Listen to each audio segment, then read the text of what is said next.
Coming up, we'll be on location at Capitol Breathe Free and Easy in Washington, D.C., discussing the latest advances in sinus and allergy treatments and how they can effectively diagnose and treat sinus and allergy problems and help you breathe better with one of this region's top ear, nose, and throat doctors, Dr. Manish Khanna. Dr. Khanna received his medical degree from Albany Medical College and completed his residency in ENT from Albany Medical Center. Dr. Khanna has also completed his fellowship training in endoscopic sinus surgery from California Sinus Institute and is widely recognized as one of this region's top ENT doctors.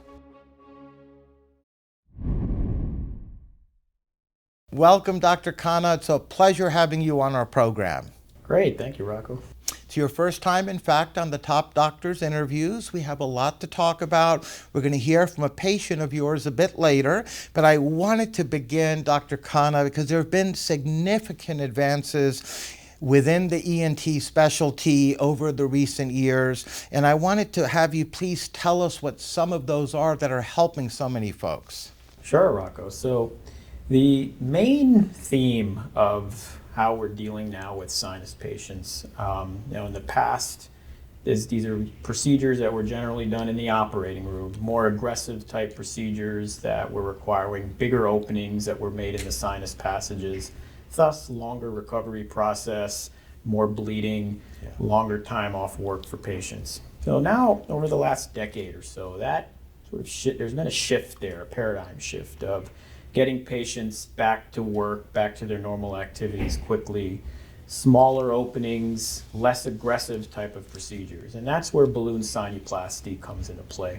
So the balloon sinuplasty basically is a modality where we go into the sinus openings, and these are tiny openings in patients' sinuses. These are little 1 millimeter openings, and essentially what we're doing is we're going in with a balloon dilator after we get patients nice and numb and comfortable in the office, and we make these little 1 millimeter openings 6 to 8 times larger. The purpose of that is to allow for better drainage, help prevent sinus infections, help with sinus headaches, help with other symptoms like postnasal drip and congestion as well. Very interesting. Now, part of the mentality of, why do patients get sinus infections? Again, these openings that we make that are in our sinus passages, these are tiny. That's the way we were created, with these little millimeter openings. Our sinuses produce about 1 liter of mucus every day. So when that liter of mucus just hangs around in the nose and the sinus passages, that's how sinus infections can arise, as well as just day-to-day symptoms of postnasal drip. So we're addressing those openings by making them bigger to help with those symptomatology. Especially in this region, Dr. Khanna, where there's so much pollen, so many people suffer from allergies and sinus issues. Really, it's wonderful to know that through the advancements in technology, you're able to offer, and other ENTs now are able to perform those type of treatments in really very minimally to non-invasive manners. There's other modalities that are out there too. Now, we're not, we don't always jump to procedural interventions for patients. So another modality to talk a little bit about, when you mentioned this theme of allergies, is a treatment type that's called sublingual immunotherapy, or SLIT.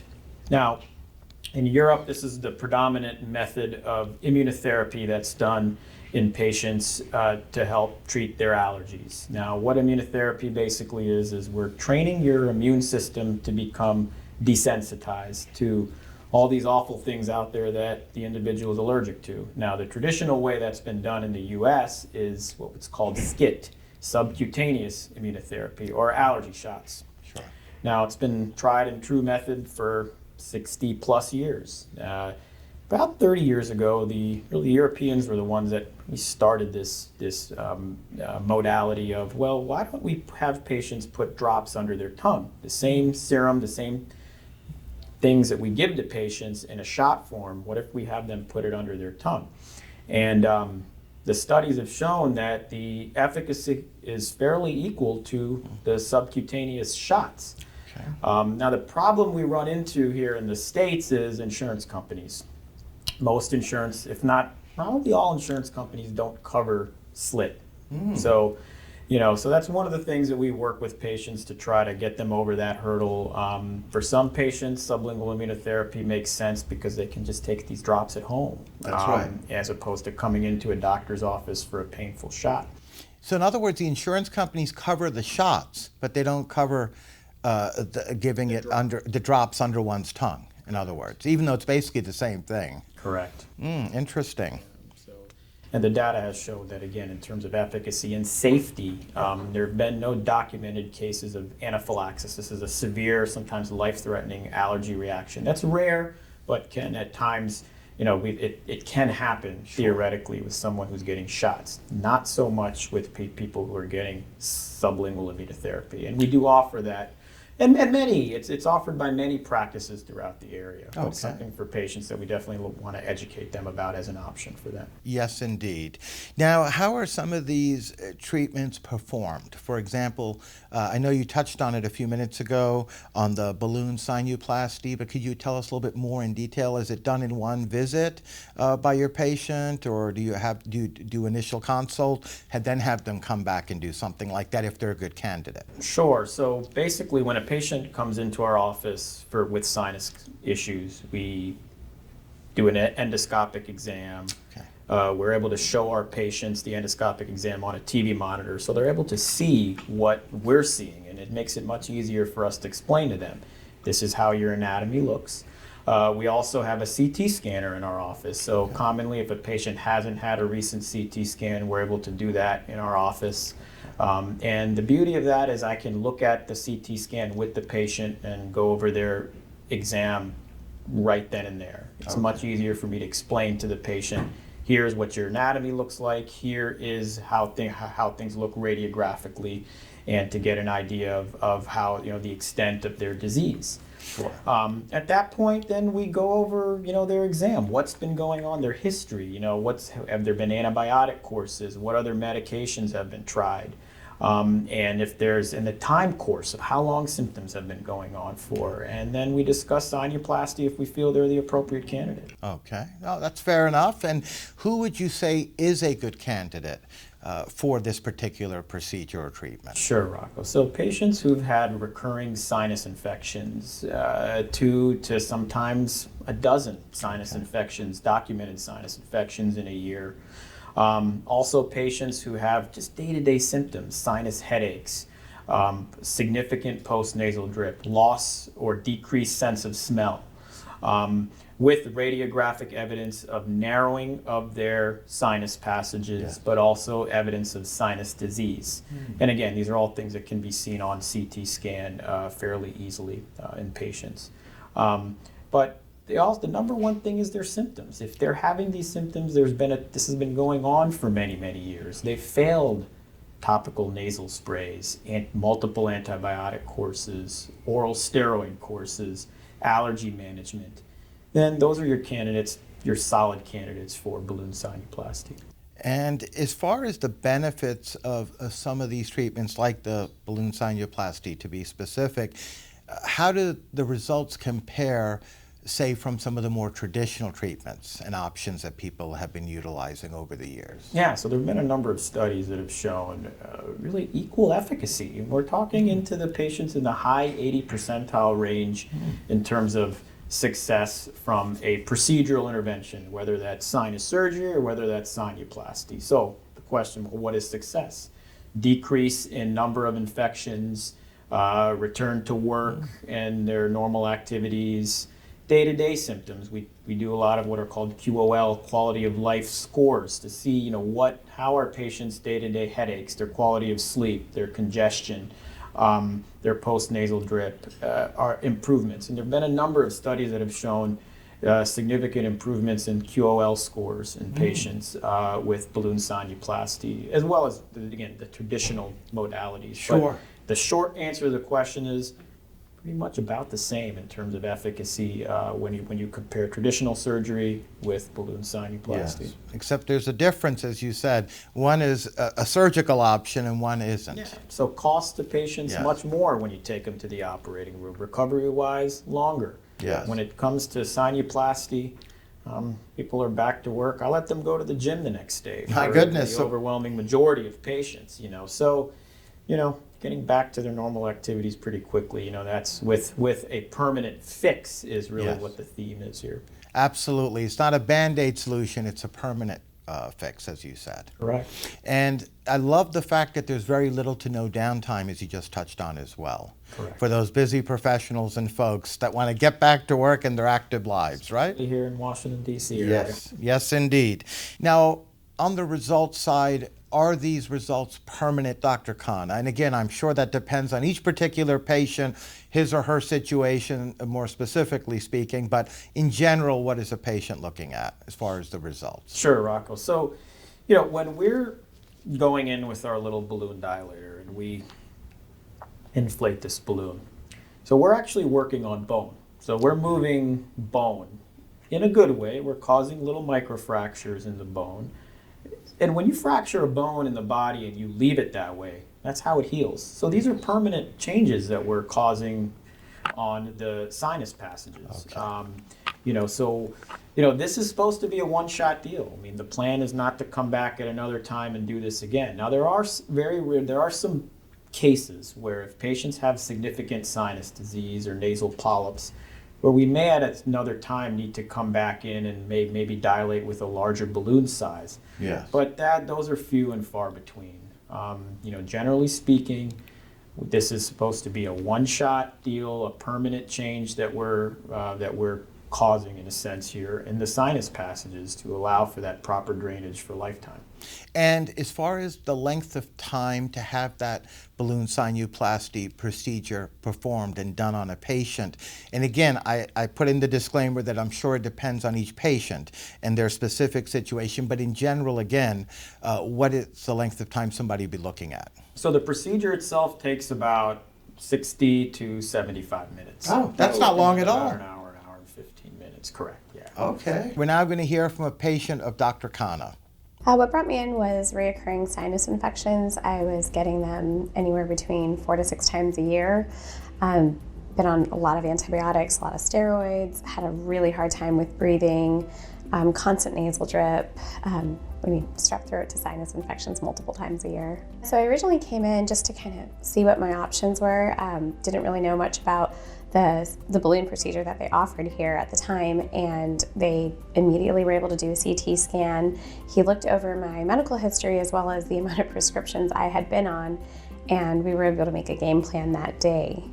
Ended up doing a follow-up visit and having the balloon procedure done. I haven't been sick. I'm almost going to hit a year of no sinus infections. I haven't had any strep throat. I still, will get a little allergies, like during the, went to see the cherry blossoms, had a little bit of sinuses after that, but nothing that put me out or got me sick, and I'm able to breathe now.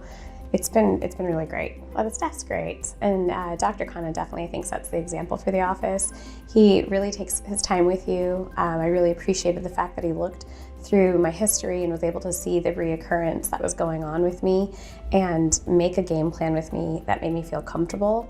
And the staff really took it from there. They covered every step of the way, from checking with my insurance to find out exactly what would be covered, what would I need to pay, and called to follow up the day before and make sure I was comfortable with the procedure.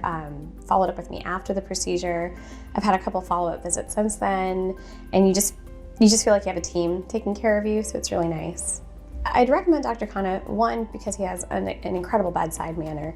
He really takes his time to work with the patient to find out what's going on, to find out what your concerns are and what's really bothering you. I'd recommend the office and really what they're doing here, because it's a fix, which is something I wasn't really used to. My idea of getting medical care often revolved around prescriptions, follow-ups, blood work, not really solution-based. And coming here and really having an answer that said, okay, this is what we're going to do, this is how we're going to address it, and being able to have a permanent solution to it, it's just been so relieving. We're now back with Dr. Khanna. I must say, very happy with the results indeed. Some great work, Dr. Khanna. Thank you. And it's been satisfying. And again, I mean, these procedures, the beauty of it is getting people kind of back to their normal activities quickly. And again, a lot of patients 30 plus million people in this country have chronic sinusitis, and there's a very small percentage of those patients actually come in to get treated. And they think, many people think I have a stuffy nose or I get sinus headaches. Well, it's not diabetes, it's not cancer, it's not going to kill me. So I'll just fight through it, and and it'll eventually maybe go away. Yeah. But it gets to a point where it affects patients, quality of life from a day-to-day standpoint, or they're missing a lot of work because of these symptoms. It's affecting their family life, and then they come in to see us. So it's been satisfying for us to help, a fairly significant number of patients, and then again get them back to their normal activities in their lives quickly and a better quality of life. Absolutely, Dr. Khanna, and you're right on that point as well, as far as how common these problems are. And in many cases, they can get to the rather severe point where they are affecting one's work and home life and everything else, and sleep. So it's great to know that there is an option like the balloon sinuplasty, among other options that you offer here, that really are getting great results in a non-invasive, safe manner with very little to no downtime. Certainly appreciate you telling us about that. And we are literally out of time, but I wanted to ask you, before I let you go, Dr. Khanna, you in your practice, Capital Breathe Free and Easy here in Washington, D.C., or right here on K Street in Northwest D.C., certainly have established a reputation for excellence. You're one of this region's top ENTs. People are driving distances to come to you from all over Maryland and Virginia. You're getting some great results for your patients. And I just wanted to ask you what you feel helps separate you and your practice apart from many of the others. There are a lot of great practices in the area here. I think one of the things we're fortunate about living in the DC area. With our practice, I think we try our absolute best to make patients feel like they're the only patient in our practice. Availability. We are available all the time. We allow patients email us regularly if there's any questions, issues, problem, and we're prompt at answering these emails. Including weekend hours. Including weekend hours as well. We have weekend hours. There's someone always available on the weekends. Affability. We want patients to have a fun, comfortable experience in our offices, from our staff to all of our members and myself. We want to make it a positive experience for patients. I think we have a little bit of fun with patients as well. So they have a good overall experience here. The third A is ability, and I think we're pretty good at what we do. And in terms of helping patients breathe better, helping them with their sinus problems. And so it's been a positive experience for us, and we want to make it a positive experience for all of our patients. Yeah, in fact, your colleagues and staff, everyone here at your practice, Dr. Khanna, really have established a reputation for excellence in patient care as well, touching on what you just mentioned. Not to mention getting great results for so many people throughout this community, helping them breathe a little better, right? Definitely. With clearer sinuses, among other issues that you've resolved for them. And on that note, we'd like to thank you for joining us, educating us, and being a guest in our program. It was a pleasure having you on, Dr. Khanna. Thank you so much, Rocco.